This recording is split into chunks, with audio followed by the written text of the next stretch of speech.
அந்த துன்பத்தின் வலி உனக்கும் எனக்கும் மட்டும்தான் தெரியும். அதனால அந்த துன்பத்தை நீ எனக்கு தந்தமைக்காக சிறந்த கூலியை நான் உன்னிடத்தில் எதிர்பார்க்கிறேன். இறைவா, சிறந்த கூலியை உன்னிடத்தில் நான் எதிர்பார்க்கிறேன் ரப்பே. அதுக்கப்புறம் பார்த்தீங்கன்னா முக்கியமானது பிஸ்மில்லாஹிர் ரஹ்மானிர் ரஹீம். கண்ணியத்திற்கும் பெரும் மதிப்பிற்கும் உரிய எல்லாம் வல்ல அல்லாஹ்வின் நல்லடியார்களே, அல்லாஹ் ரப்புல் ஆலமீன் உலகத்தின் வாழ்க்கையில் அல்லாஹ் உங்களையும் என்னையும் மனக்குழப்பங்களிலிருந்தும் ஒரு காரியம் நடைபெறக்கூடிய நேரத்தில் அந்த காரியத்தை பற்றி உள்ள அகமியங்கள் புரியாமல், உள்ரங்கம் புரியாமல் தோல்வியான காரியங்களை அவசரகதியாக செய்வதிலிருந்தும் அல்லாஹ் பாதுகாத்தருள்வானாக.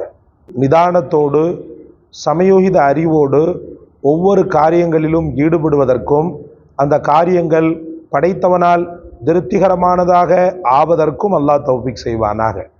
சகோதரர்களே, ஒரு காரியம், அந்த காரியத்தில் நன்மை தீமை ரெண்டும் இருக்கிறது. ஆனால் இவர் நன்மையைத்தான் நினைத்து அந்த காரியத்தை செய்கிறார். அது பெரும் சோதனையை அவருக்கு ஏற்படுத்தி விடுகிறது. அல்லாஹ் ரப்புல் ஆலமீன் நமக்கு தந்த நியாமத்துக்களில் பகுத்தறிவு என்பது பிரதானமான ஒன்று. மற்ற மிருகங்களுக்கு இல்லாத ஒரு சிறப்பை அல்லாஹு தஆலா நமக்கு தந்திருக்கிறான் என்று சொன்னால் அது பகுத்தறிவை விட வேறு எதுவும் இல்லை சகோதரர்களே.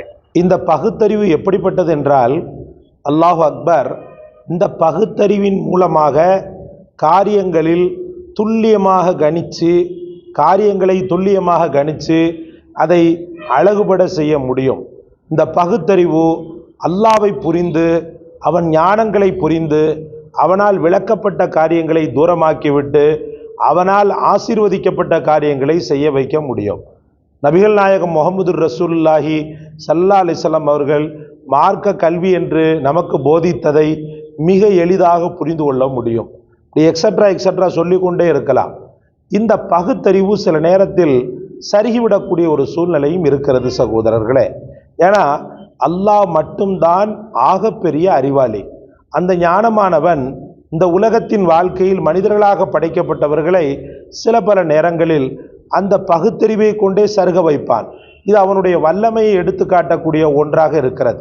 சரி, ஹைர், ஒரு காரியத்தில் எந்த சருகுதலும் ஏற்படாமல் அது நல்லதா தீயதா அப்படின்றத சமயோகிதமாக புரியக்கூடிய ஒரு பக்குவ நிலையை அல்லாஹ் தர வேண்டுமாயின் அல்லாஹ்விடத்தில் தொடர்ந்து சில ஔராதுகளை, திக்ருகளை ஓதுவது சாலச் சிறந்ததாக இருக்கிறது. அது மட்டும் அல்லாமல் ஒரு குழப்பமான நேரம், ஒரு குழப்பமான காலம், எதையோ ஒன்று நினைத்து ஏதோ ஒன்று நடந்து விட்டது, இந்த மாதிரி கையறு நிலை வரும்போது நாம் கவலை கொள்ள தேவையில்லை.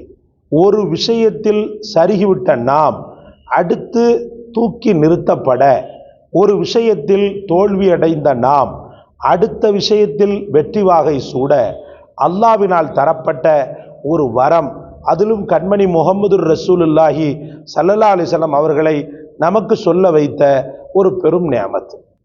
சரி, ஹைர், ஒரு காரியத்தில் அன்சக்சஸ் ஆகிவிட்டது, மனம் புழுங்கி போய் ஒரு ஓரத்தில் போய் முடங்காம நாம் என்ன செய்யணும்னு சொன்னால் அடுத்த கட்டமாக உடனடியாக அல்லாஹ்விடத்தில் வந்துவிட வேண்டும்.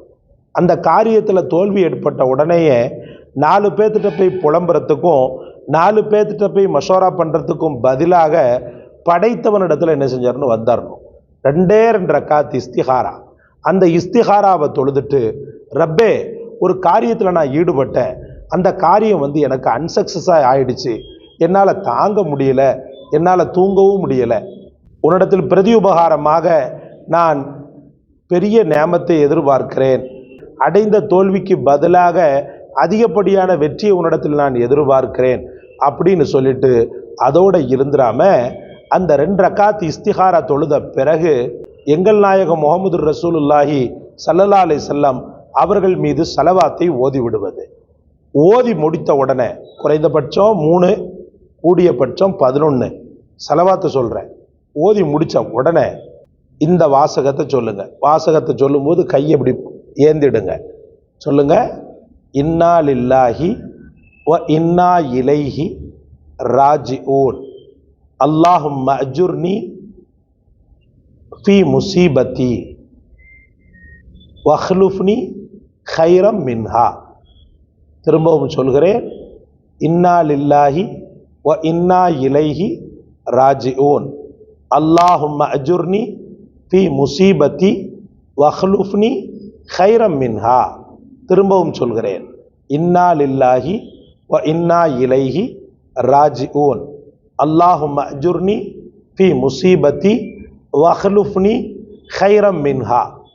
இதை 30 முறை ஓதுங்கள். 30 முறை ஓதுங்கள். இப்போ அர்த்தத்தை பார்த்தீங்கன்னா உங்களுக்கு புரிஞ்சிடும்.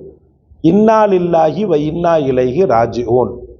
என் உள்ளம் துன்பத்தால், என்னுடைய உள்ளம் வேதனையால் வெடித்து விட்டது. என் உள்ளம் வேதனையால் ரணப்பட்டு கிடக்கிறது, விம்மி தவிக்கிறது.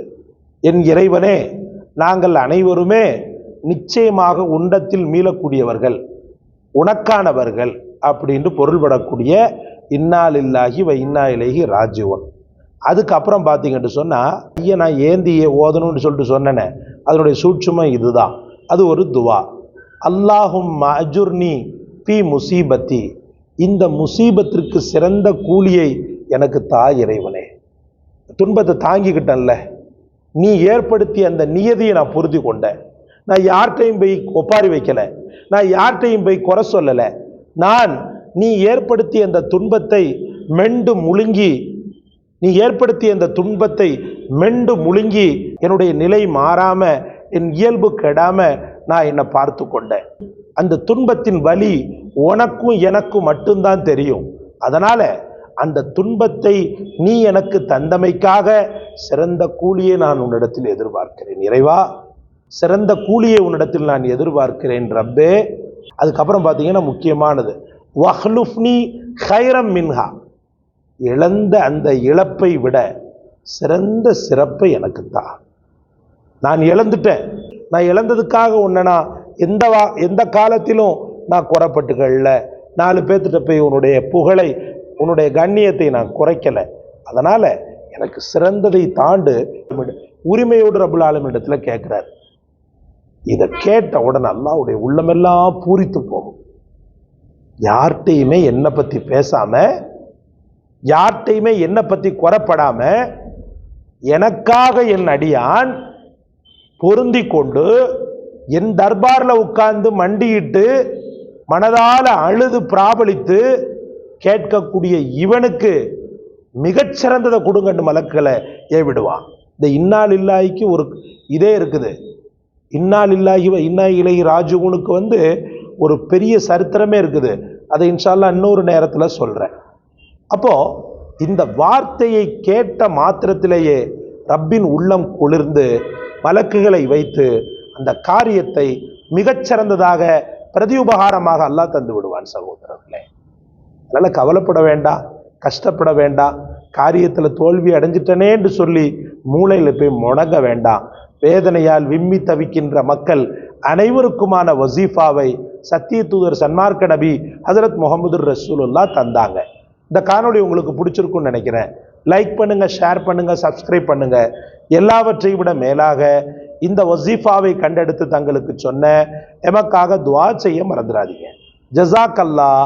அஸ்ஸலாமு அலைக்கும் வரஹ்மத்துல்லாஹ்.